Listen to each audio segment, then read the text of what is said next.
Hola, bienvenidos a Somos VIT, qué dicha que nos acompañen hoy desde la clínica CardioVit.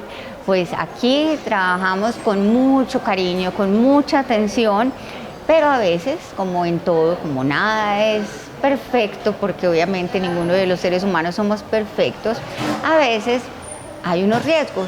Y hoy vamos a estar hablando de esos riesgos que tenemos cuando estamos en cualquier entidad de salud y también de esas metas. Hay unas metas internacionales de seguridad para el paciente.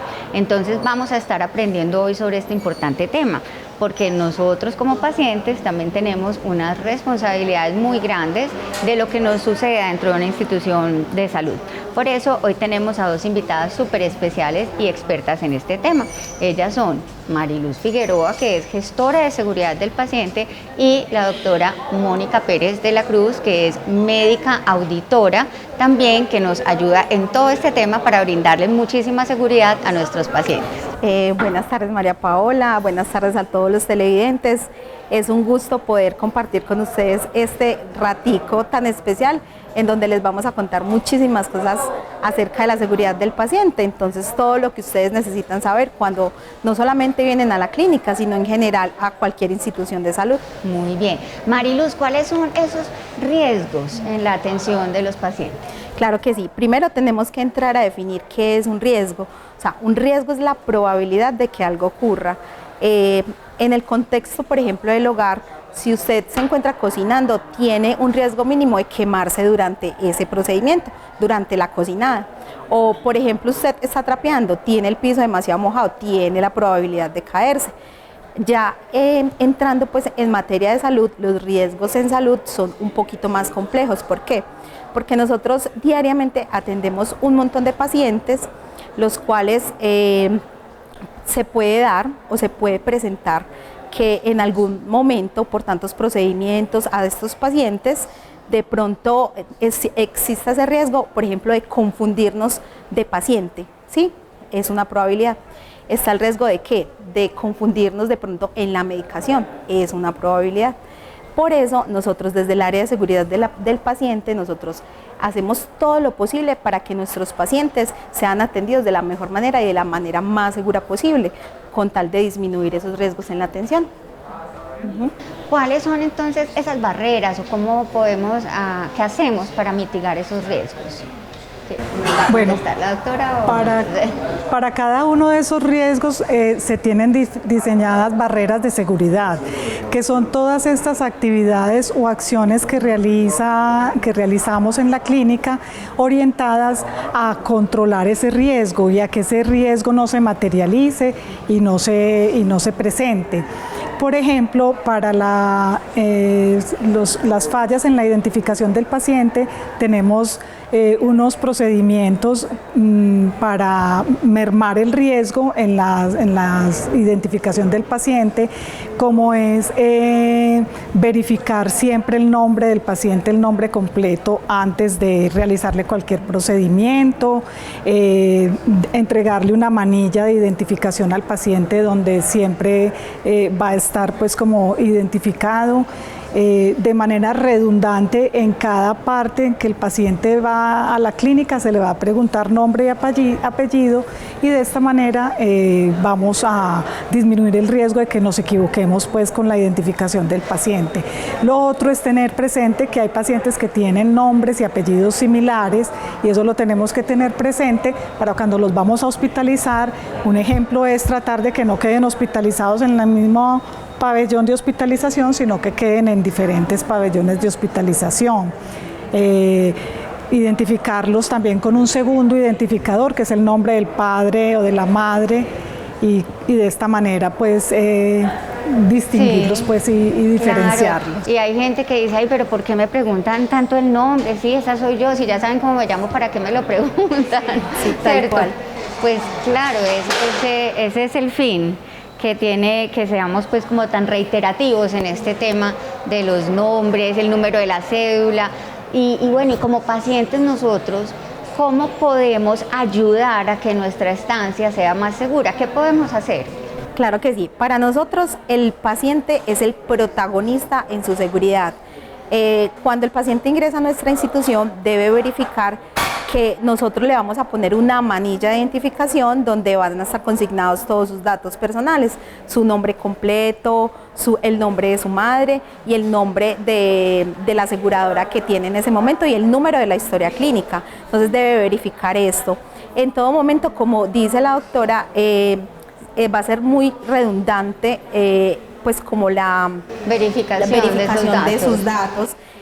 Cuando se va a trasladar a alguna ayuda diagnóstica, cuando se va a trasladar a otro servicio, cuando le vamos a administrar los medicamentos, que enseguida vamos a hablar un poquito acerca de ese tema que es supremamente fundamental, también cuando le vamos a realizar cualquier procedimiento y cuando le vamos a dar de alta, también vamos a verificar los documentos que se le entreguen al alta. Entonces, que el médico le entregó una orden para una interconsulta, o una revisión posterior, verificamos el nombre completo. Que el médico le entregó una orden para unos exámenes de laboratorio, vamos a verificar el nombre completo. Que le entregó una fórmula médica, vamos a verificar el nombre completo. Entonces, así, de esta manera, el paciente contribuye, ustedes como pacientes contribuyen en esa seguridad del paciente. Lo mencionaban ustedes ahora y es que digamos en la casa tenemos riesgo de caernos cuando estamos trapeando, ¿cierto? Sí. Bueno, ¿cómo es ese riesgo de caídas de los pacientes también en una institución hospitalaria? Claro que sí, porque cuando un paciente llega a una institución hospitalaria, es un paciente que tiene un poco más de riesgo porque viene de pronto en una condición un poco vulnerable. ¿Por qué? Porque viene enfermo, porque viene con mareo, porque viene como en alguna condición que le va a favorecer que se nos presente mucho más fácil esa caída. Entonces, no solamente el paciente se va a encargar de ayudarnos con su seguridad, atendiendo las recomendaciones que se le da al personal. O sea, si el personal le dice, por favor, cada vez que vaya a desplazarse al baño, por favor avísenos, nos toca el timbre que nosotros lo acompañamos, nosotros lo ayudamos, va a seguir esas recomendaciones. También va a tener un acompañante permanente en los casos en que usted se tenga que movilizar, por ejemplo, con bastón, en silla de ruedas, con caminador, también nos va a ayudar en ese caso. También nosotros establecemos una clasificación del paciente de acuerdo a ese riesgo de caídas. Esta escala nos va a mostrar quiénes tienen más riesgo de caerse. Por ejemplo, esos pacientes que en los últimos 3 meses se han caído, ese paciente tiene alto riesgo de caídas. El paciente que tiene diagnósticos secundarios, es decir, que no solamente vienen porque están enfermitos del corazón, sino porque adicionalmente tienen una arritmia del corazón, que tienen, por ejemplo, diabetes, que tienen hipertensión, que tienen alguna otra condición que favorezca que el paciente se pueda caer o que tome medicamentos como cuáles, por ejemplo, medicamentos sedantes o que tome medicamentos para dormir, que tome medicamentos que les baje la presión. Entonces, esos pacientes tienen mucho más riesgo. También hay algunos medicamentos, por ejemplo, la furosemida, que nosotros le administramos al paciente, que es para que vaya a eliminar el paciente que puede que se tenga que parar muchísimas veces al baño. Eso hace que tenga que bajar la baranda de la camilla y también nos pone el paciente en riesgo de caerse. Claro, y la gente a veces se resiste mucho al tema de la baranda porque creen que es que son para los bebés. No, los adultos también nos caemos y más con todas esas condiciones que dices. Muy bien, vamos a hacer una pequeña pausa y ya regresamos para seguir aprendiendo sobre cómo debemos identificar correctamente los medicamentos y al paciente. Ya regresamos.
Muy bien, continuamos hablando de estos riesgos en la seguridad del paciente y entonces Mariluz Figueroa nos va a contar, aparte de los que ya hemos hablado, qué otros riesgos tenemos. Claro que sí. Bueno, resulta que adicional a lo que ya hemos venido hablando, hay otros puntos críticos durante la ruta de atención del paciente, los cuales nosotros también tenemos como todas las barreras de seguridad definidas para prevenir que el paciente no le vaya a ocurrir algo durante esos puntos críticos en la atención. Entonces estos puntos críticos son relacionados ¿con qué? Con la administración de medicamentos, que es un tema supremamente relevante porque es una actividad que realizamos permanentemente en todos los servicios de la clínica. Donde se encuentra el paciente le vamos a administrar medicamentos, pero ¿cuál es el papel del paciente o cuál es la tarea, cuál es como esa función principal para ayudar a prevenir esos riesgos en la administración? Siempre que nosotros le vamos a administrar un medicamento, le vamos a contar qué le vamos a dar, le vamos a contar qué efecto le va a producir ese medicamento. Es decir, si yo le voy a administrar un medicamento para bajar la presión, yo le voy a decir, por ejemplo, doña Paola, yo le voy a administrar este medicamento que es un enalapril y este medicamento sirve para bajarle la presión arterial. Entonces, en el momento que usted pueda llegar a sentir cualquier mareo, cualquier malestar, nos debe informar inmediatamente. Ya nosotros miramos y determinamos si es el medicamento la causa de su indisposición. Por ejemplo, cuando nosotros le vamos a administrar un medicamento por la vena, nosotros también le vamos a contar qué le vamos a administrar. Adicional a esto, usted va a verificar que nosotros sí limpiemos el catéter por donde le vamos a administrar el medicamento, lo vamos a limpiar con un algodón con clorexina o con un pañito con alcohol, lo vamos a limpiar muy bien para que no le vaya a producir una infección el hecho de nosotros administrarle medicamentos por ahí. También en cuanto a administración de medicamentos, es muy importante que, por ejemplo, cuando le demos de alta, usted siga las recomendaciones que le damos acerca de cómo se debe tomar los medicamentos, en qué horarios, cuáles son los medicamentos que no puede mezclar. Por ejemplo, si le vamos a administrar o si usted se va a tomar warfarina en un horario específico o bajo qué condiciones, si es con estómago vacío, si es con estómago lleno. Entonces es como toda esta parte educativa y toda esta parte de recomendaciones que ustedes como pacientes deben seguir para que el éxito del tratamiento sea ese, precisamente. Muy bien. Doctora, ¿cómo debe ser esa comunicación también que tenemos que tener para el tema de la seguridad? Bueno, la comunicación en la seguridad del paciente es fundamental, tanto del médico hacia el paciente como entre el mismo equipo médico. Y cuando hablo de equipo médico no hablo pues solo de los médicos, sino de todo el personal encargado de la atención del paciente. Por ejemplo, cuando un paciente se va a trasladar de una unidad de cuidado de alta complejidad, ejemplo, una unidad de cuidados intensivos a una unidad hospitalaria o a otro servicio, es fundamental que el equipo médico de la unidad de donde va a ser trasladado el paciente le comunique al equipo médico donde va a ser recibido el paciente cuál es el plan que se sigue con el paciente, cuál es el estado del paciente, los medicamentos que tiene, que viene recibiendo y que tiene pendiente, qué exámenes debe realizársele y de esta manera pues hacer una entrega segura del paciente. También si se hace un cambio en el manejo del paciente entre el equipo médico es fundamental comunicar eso y que haya claridad. Igualmente, entre el médico y el paciente es fundamental la comunicación. ¿En qué sentido? En que el médico le explique al paciente cuál es el plan con él, el procedimiento que le va a realizar, qué riesgos tiene, qué beneficios tiene, y de esta manera al paciente le quede totalmente claro pues, qué es lo que se le va a realizar y qué riesgos implica la realización de este procedimiento. De igual manera también se le debe explicar al paciente qué riesgos tiene si no se realiza el procedimiento. Entonces todo este tema de la comunicación es fundamental para que, digamos, se tenga un buen resultado en la atención de un paciente. Claro, y también los pacientes debemos preguntar, pues si no es entendemos, fundamental. tenemos dudas, no entendimos el término, preguntar eso qué es, qué significa, ¿cierto? Eso es parte de la comunicación. Claro que sí, que el paciente no se quede con dudas, que pregunte todo, es muy importante, y que el médico le comunique y que además el médico se asegure de que el paciente sí le entendió, porque hay una situación y es que los pacientes cuando están en situaciones médicas digamos, no entienden muy fácil lo que se les explica. Entonces hay que volverle a preguntar, vea, ¿usted me entendió lo que le expliqué? O de pronto si está con un acompañante, explicarle al acompañante, pero esa comunicación es muy delicada y es muy importante porque tiene muchos factores para que de pronto no sea tan bien recibida. Entonces hay que asegurarse de que sí nos entendió el paciente lo que le explicamos, y entre el mismo equipo médico, como te digo, también es fundamental la comunicación de todo. Claro que sí.